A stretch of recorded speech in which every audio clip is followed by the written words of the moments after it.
Welcome to Marvelous Disney, the podcast that discusses the most recent doings at one of the more dynamic divisions of the Walt Disney Company, which is, of course, Marvel Entertainment. This is entertainment writer Jim Hill, and my co-host, the amazing Aaron Adams, and I are recording this week's episode on Wednesday, June 1st, 2022.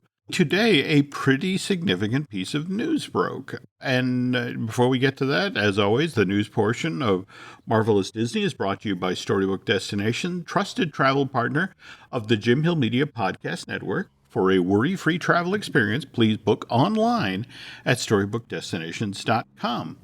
Did you see what Joe Quesada revealed today via Twitter? Boy, when you talk about people and revealing things via Twitter, that's a dangerous line to walk. I haven't seen it, and I'm afraid to ask what it was that he revealed. After 22 plus decades, has it really been that long? The time has come for me to move on.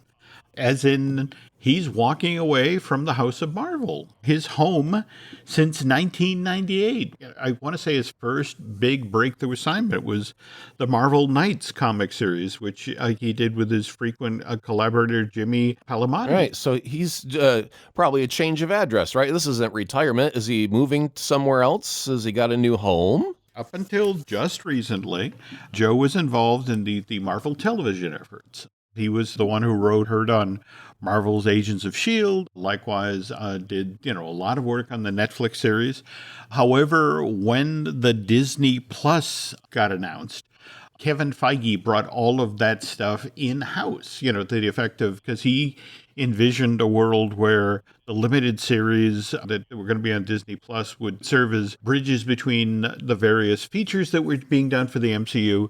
So Joe lost a fairly significant sandbox to play in. And I bring that up because do you remember like a month ago when Warner Brothers was talking about how they needed a Kevin Feige? Oh, yeah, baby. So he's the new head cheese over, gonna shake up the House of DC, huh? Nobody said that yet. Oh, come on now. You know how to read a tea leaf or two. Read the damn tea leaf and tell me that's where he's going. I gotta send him a congratulations card, don't I? That's a great move if that's actually what's happening, because they need that leader, that one vision to follow. Mm-hmm.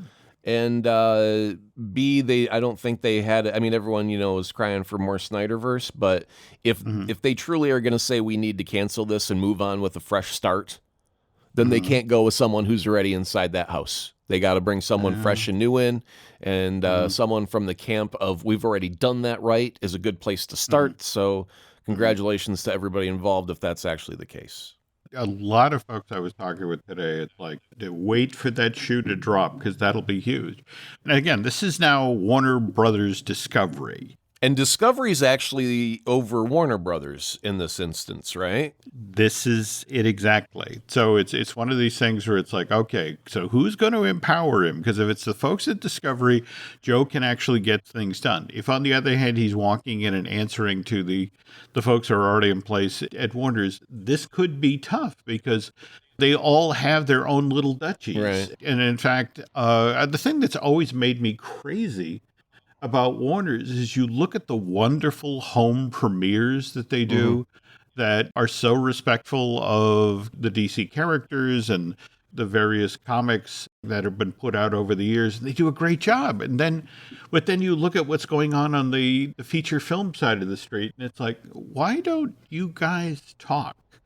It's like, because we don't want to talk to them. We want to make Joker, or you want to make the fifth iteration of Batman. I'm thrilled that this is where Joe is actually headed, but this is a tough situation. There's a certain culture over at Warner's in regard to the DC properties, and if he's really going to take charge, he's got to step in there and push back hard against a lot of people who've been running their own little fiefdoms for years and years and years. As long as he's got someone that's got his back and he can just make calls based on what he thinks is best, I think he should have no problems. And especially if Warner Brothers already know that they've already kind of screwed the pooch on this one and have not done so well on their own, that if you've got someone that's like, you're lucky you haven't been replaced.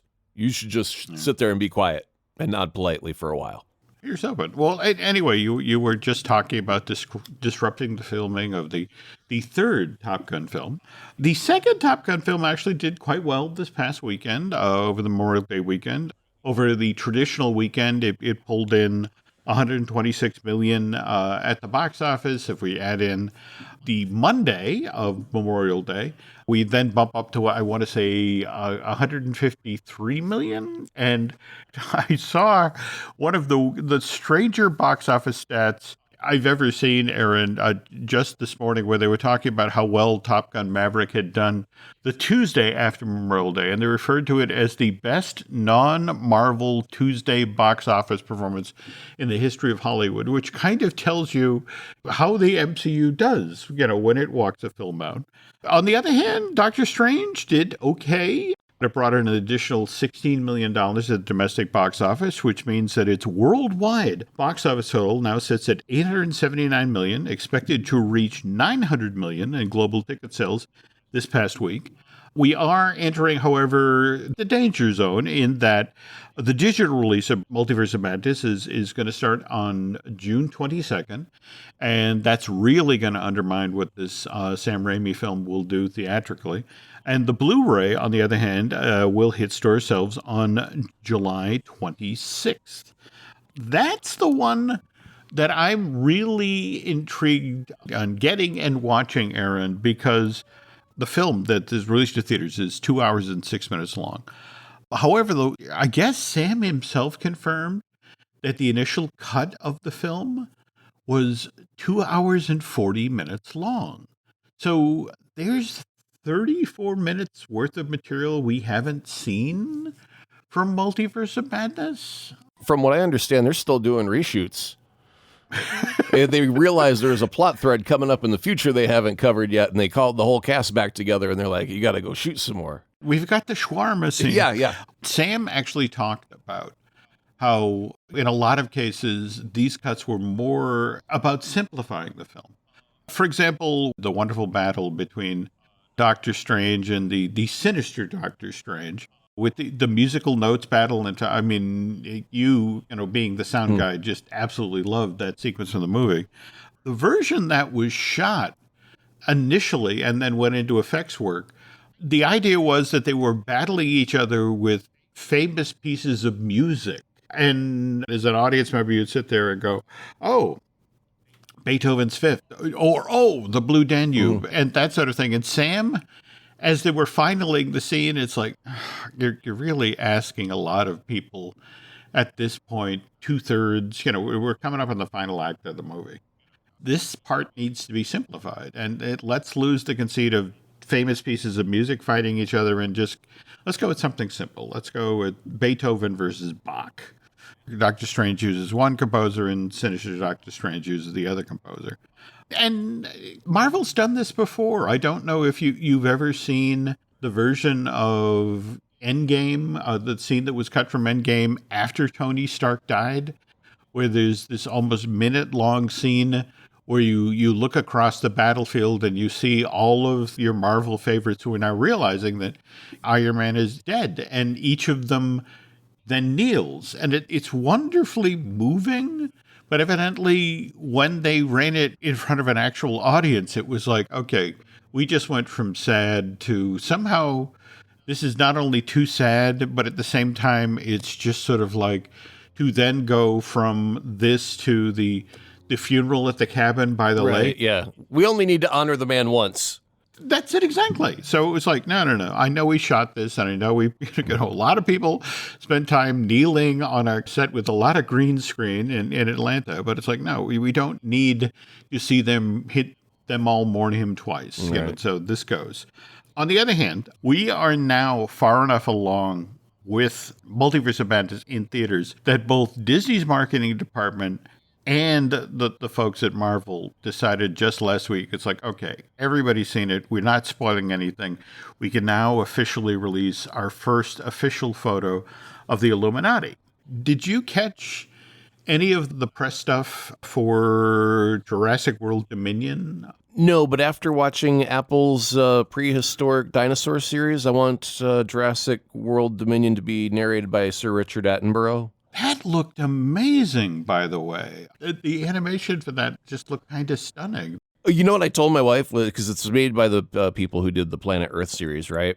And I said, this is all footage, probably, because they filmed 900 million hours of footage to get a glimpse of one rare mountain lion, right? Like, this is all the footage that they got that didn't involve an animal. Like, they looked and they looked and they did these really cool helicopter and drone shots and they got nothing. And they went, what do you want to do with it, Ted? I don't know, man. And then the technology came along. They went, ooh, dinosaurs. Hey, where's that footage where you didn't find anything? We've got a use for it. And then they just take here's a forest in Canada somewhere where nothing showed up on the day that we were filming.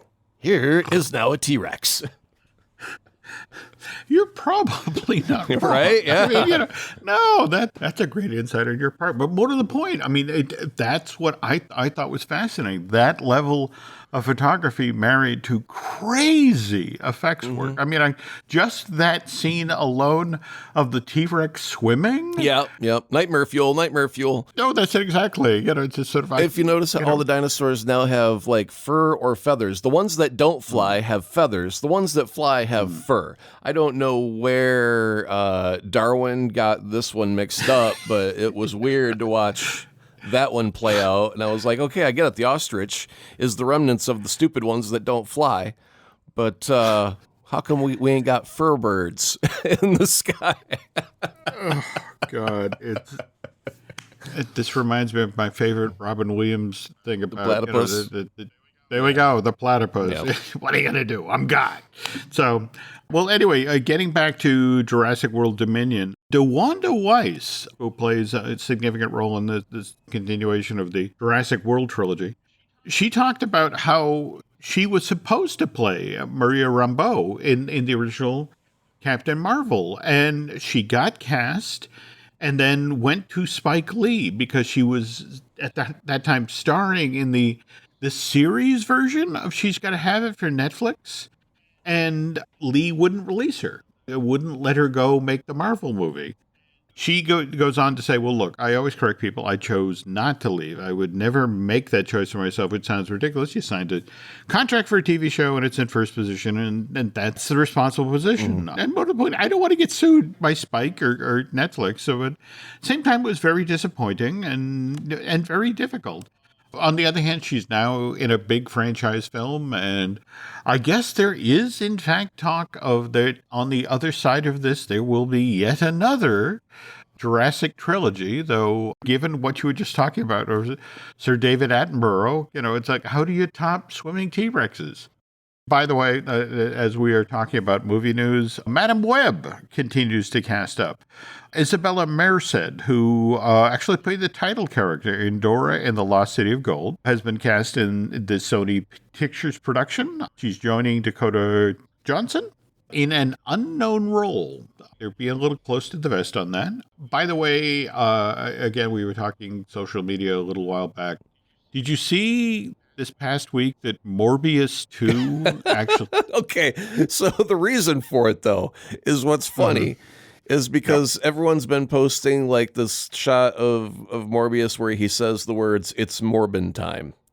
It's clobbering time from Ben Grimm and the Thing and all that. And so, but the thing is, that's not actually in the movie. So people will go expecting to see that, and it's not in the movie. But anyway, people are joking about how it's the greatest movie ever. They're totally trolling it by calling it the greatest movie ever. And so Morbius ended up trending for a day or two. And on the third day, it was people saying, guys, please stop, because Sony doesn't understand that we are joking, and they could actually think that they need to make a Morbius 2, and then you're all to blame for it. So quit making Morbius trend, otherwise someone will think that this piece of is watchable. And then everyone's like, oh, maybe we should stop talking about Morbius. Be careful what you wish for, or more importantly, what you joke about. On the other hand, there was some interesting news this week in regard to Hawkeye. If you go over to the Disney Studios award page, Hawkeye is now listed as being considered for an outstanding comedy series at the 2022 Emmy Awards. And it's a pivot away from its previous placement for outstanding limited or anthology series. Some people are suggesting Disney did this because they want the category free and clear for Moon Knight, which they're kind of hoping will do well in the Outstanding Limited or Anthology series. But at the same time, Aaron, didn't we talk about the day before the last episode of Moon Knight aired? They changed the way they described it from series finale to season finale, which suggests that there's another season of Moon Knight coming. Well, there's got to be something else of Moon Knight coming, because they can't just leave us with one and done. I certainly hope not. But they're doing the same thing, suggestion with Hawkeye, that you change it to comedy series, not limited series. And comedy series for me is kind of a stretch for Hawkeye. I mean, it was funny. Yeah. But if I were describing that, Haley Steinfeld was wonderful and was funny, but there was a really kind of a melancholy feel to that show. So I don't know if, a comedy, laugh right. Yeah, I don't remember the Odd Couple having many car explosions in it, or that many brawls with Russians in tracksuits or anything like that. So, it had many different elements of many different things. Part of me believes that in either instance, really doesn't matter which one you look at, that they don't know how Hawkeye was going to do, because Hawkeye hadn't had a movie by himself before. They didn't know how Moon Knight was going to do, because Moon Knight was unknown to the MCU viewing crowd thus far. So they can safely put it out and go, this is a one-time deal, folks. We're only going to do one of these. And then they sit back and look at the results and go, can we get an award in this category? No? All right, well, the results are in where people liked it. We're now going to move it to a second season, which now qualifies us for a different category of award as well. And it's a 2-4 purpose of why we're making this change. But really, they don't know what they're going to get out of either investment until they start getting numbers back. And only then, if they see that it's a raging success, then of course they're going to go, well, obviously we need more of this, because they're looking to populate Disney Plus with content. And they want it to be good content. They do. But I think we were talking just last week about, there's a lot of folks who are looking at the teaser trailer and now the trailer for Thor: Love and Thunder. And it's like, what kind of movie is this? Is this an MCU film? Is this a comedy? Is this a romantic comedy? Especially with the return of Natalie Portman's character, which, by the way, Taika Waititi was out there talking about how much he enjoys her take on the mighty Thor. He said Chris Hemsworth and Natalie Portman have entirely different fighting styles. And in the case of Natalie, that comes from the case that as a kid, she did ballet. And so her battle style for the mighty Thor is very much influenced by dance, whereas Chris Hemsworth, it's raw strength. So to watch the two of them side by side fighting. I want to see her on her tippy toes doing a Swan Lake routine while in a fight now. We have to wait a few weeks yet. Again, July 8th, I want to say. And speaking of waiting, folks, if you can hang in there just a moment or two, when we get back, I get to talk about my interaction with James Gunn. The family that vacations together stays together. At least, that was the plan. Except now, the dastardly desk clerk is saying he can't confirm your connecting rooms. Wait, what? That's right, ma'am. You have rooms 201 and 709. No, we cannot be 5 floors away from our kids. The doors have double locks. They'll be fine. When you want connecting rooms confirmed before you arrive, it matters where you stay. Welcome to Hilton. I see your connecting rooms are already confirmed. Hilton, for the stay. Every story you love, every invention that moves you, every idea you wished was yours, all began as nothing. Just a blank page with a blinking cursor, asking a simple question. What do you see? Great ideas start on Mac. Find out more on apple.com/Mac. This episode is brought to you by Nespresso. Gift magical mornings with Nespresso Virtuo Pop.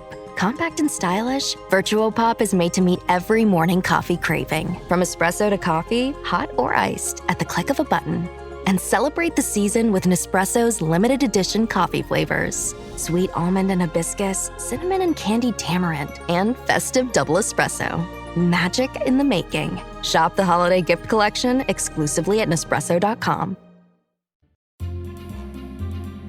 We are now officially 1 week out from the release of Ms. Marvel on Disney Plus, and you came across a very cool Ms. Marvel action figure, right? Yeah, the Marvel Legends series by Hasbro has just been really great the last few years, and it just seems to only get better.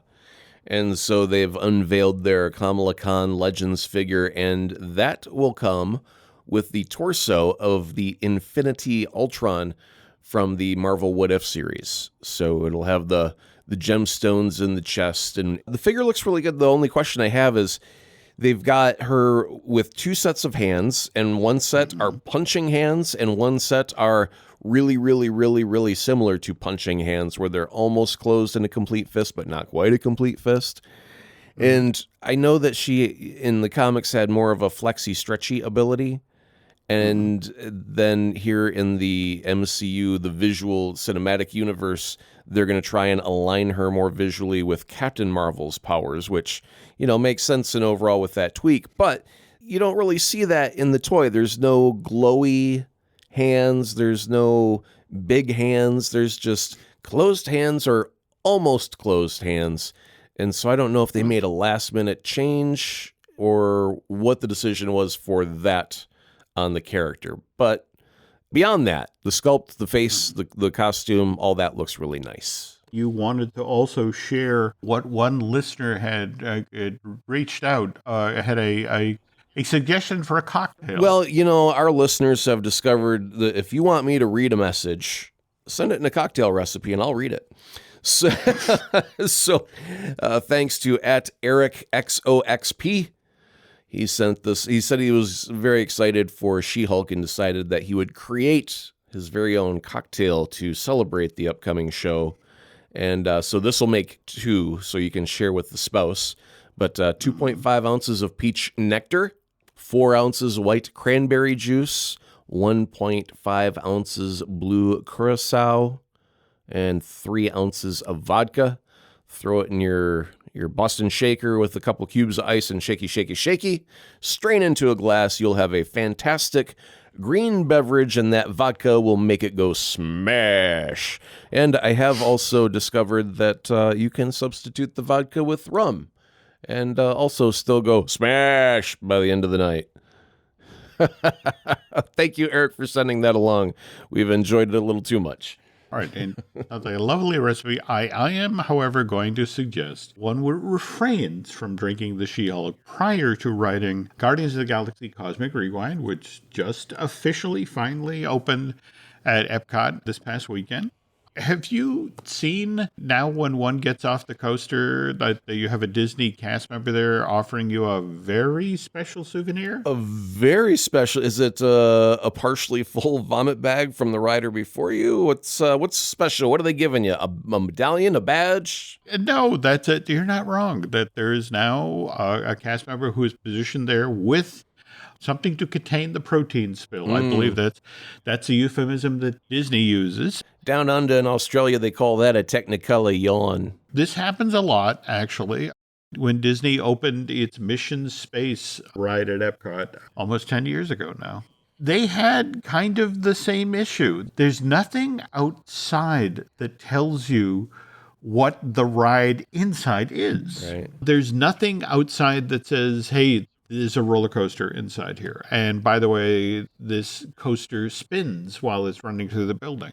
I just got to know, are the bags themed? That's the most important question I have. Not yet. No, they are actually plain Jane white vomit bags. In fact, compared to the vomit bags you find on any airplane, they're really rather plain looking. I think Disney wants to take a pass on the whole, hey, let's theme the vomit bags thing. But the Imagineers have finished building an attraction, and they then hand it off to the operations team at the parks. They're having some issues that traditionally come with the opening of a brand new attraction, that you crack open the thing and then the public tells you what they need or how they're going to use this ride. And evidently one of the things that's really tripping them up, well, there's 2 issues, actually. First of all, you can't get on the ride now unless you've made a reservation in advance. They do the boarding groups. And this coupled with a rather elaborate queue where at one point there's an effect where basically you're transported from Earth to Xandor in a very specific room, but you need to be held in that room to do the lighting effect. And what's happening is because the queue is so elaborate and they're still haven't quite gotten the hang of pulsing people through. There were people on opening day who were posting pictures of, I'm the only person on my train because I'm the only one who made it through the queue at this point. And given that this thing was designed to be a people eater, this is a little problematic. Also, frankly, the folks at Ops are like, hey, can we get some flat screens outside that show people that A, there's a coaster inside this building, and B, that it spins? Because that's the kind of thing, that sort of image is the thing that will make somebody say, oh, hell no, I ain't getting on that. Well, get out of line. That's it exactly. Yeah. That's it exactly. Yeah. So, but mind you, of course, somebody would need to film that footage, which would then be shown on the flat screen outside to dissuade folks who were queasy of stomach or have had one too many She-Hulks before they wandered into Epcot.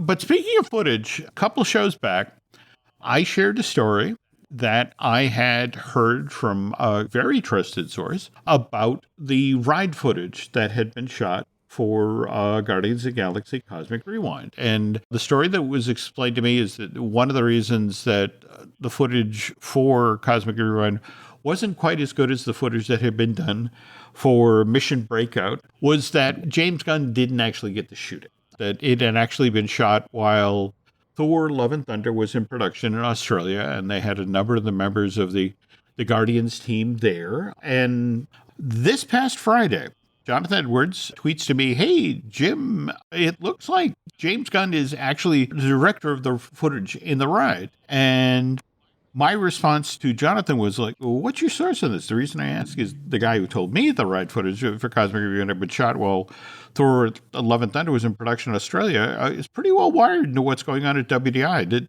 Did Gunn himself take credit for the footage? And Jonathan's response to my response was, and he sends me a link and it says the above video lists Gunn as director. And sure enough, it's a video produced by the Disney parks, and it shows James on set with Chris Pratt and Zoe Saldana and David Bautista, and they're there in full makeup. And I watch this footage, and I hop back on Twitter and respond to Jonathan saying, well, that's definitely James Gunn on set with the cast of Guardians shooting stuff at Cosmic Rewind. So I'm at least partially wrong here, and we'll own up to this on the very next Mud that Aaron and I record. But I point out that there's an Imagineer called Wyatt Winter who speaks in this video. And he says that we are here on set filming some of the content for Guardians of the Galaxy Cosmic Rewind, which to me, it's like, okay, you say some, that means that there was some additional content shot for this Epcot attraction at another time. I go on to say then, well, look, my source on the shot on set while Thor: Love and Thunder was being filmed was pretty confident. So let me make a few phone calls to follow up. But that said, I will still cop to at least being partially wrong on the very next Mud. And thank you very much, Jonathan, for reaching out and pointing out my error. At this point, Aaron, James Gunn himself enters the conversation. And he very politely, it's like, your source is incorrect. I shot everything with the Guardians. Nothing was shot during Love and Thunder. We all shot it during Volume 3. There's one way to handle that and only one way. Pictures or it didn't happen. Show me the footage. Show me all of it. Show me all of it. And I want the footage of the Guardians 3 footage too, because if you don't have them both at the same time, then it doesn't prove that they happened at the same time. And what you end up there with is a sneak peek of a movie that's not due out for like another year or so. I'm afraid I didn't have the intestinal fortitude to go that way. James, I still don't believe you. I think someone else did your work on your behalf, and you're taking credit for it. Now show me the damn movie, or it didn't happen.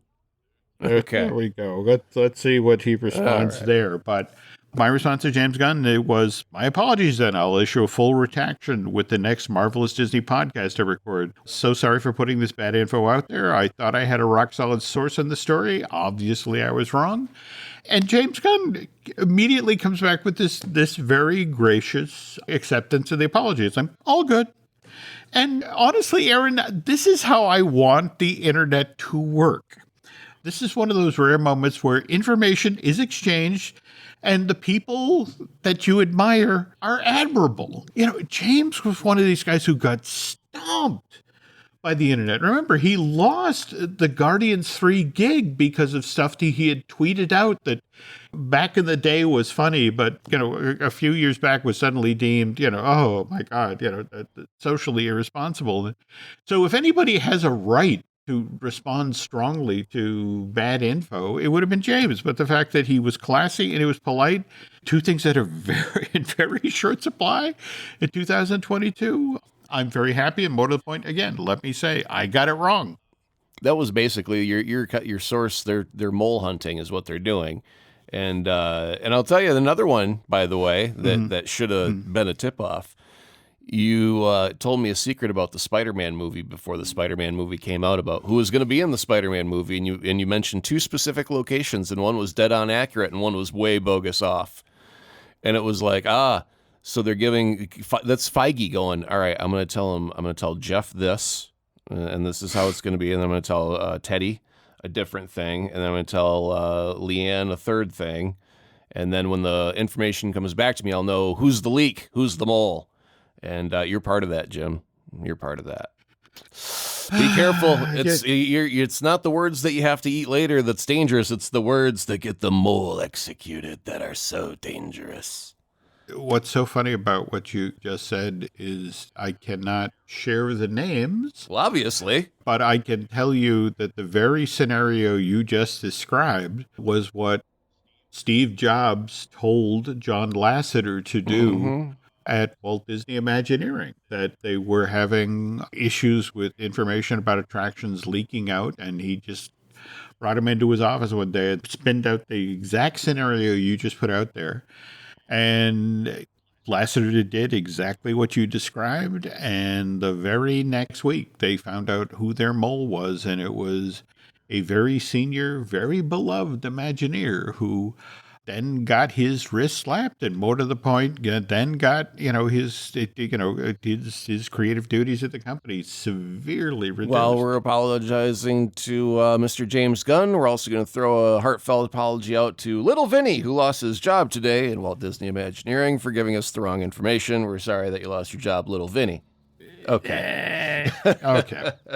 Anyway, while we're talking about Guardians, also worth noting, production of Volume 3 began in November of last year, wrapped first week of May. But just today, we got news that Daniela Melchior, who played Ratcatcher in Suicide Squad, also directed by James Gunn, will now be playing a small role in Volume 3. Now, mind you, this is not the unannounced actor that James mentioned in his wrapping up production tweet. Also, not Moondragon, which was a character that was rumored to be in Volume 3. So just want to leave that hanging out there if anybody wants to volunteer some info, which if I get wrong, I will apologize for. Okay, Aaron, I think that's going to do it for this week. Again, can you tell folks how they can find you on social media? Absolutely. Follow me on Twitter at Azaprod, AZAPROD. You can find out all sorts of shocking and scandalous details about myself, like the fact not many people know this. Little secret time. Shh, don't tell. I've been pronouncing the word color with the British spelling that includes the letter U. Shh, shh, shh. Okay. Don't tell people. My dad still won't look me in the eyes after he found out about that. Okay.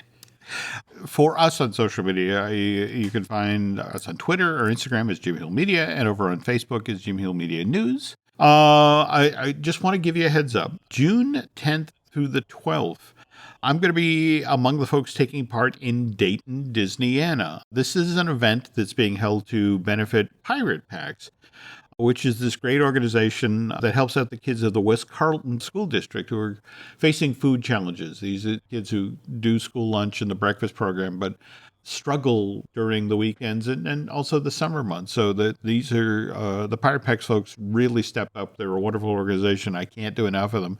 So they're holding an event. The Dayton Disneyana group is holding an event at the Hope Hotel and the Richard C. Holbrook Conference Center in Dayton, Ohio, again on June 10th and the 12th. I'll be doing some talks there. I'll also be emceeing a number of chats with folks like Tom Nabby. They did the original Tom Sawyer for Disneyland Park. Likewise, one of the folks who actually got Walt Disney World up out of ground. So if you want to hear some amazing stories, please come out to the Hope Hotel.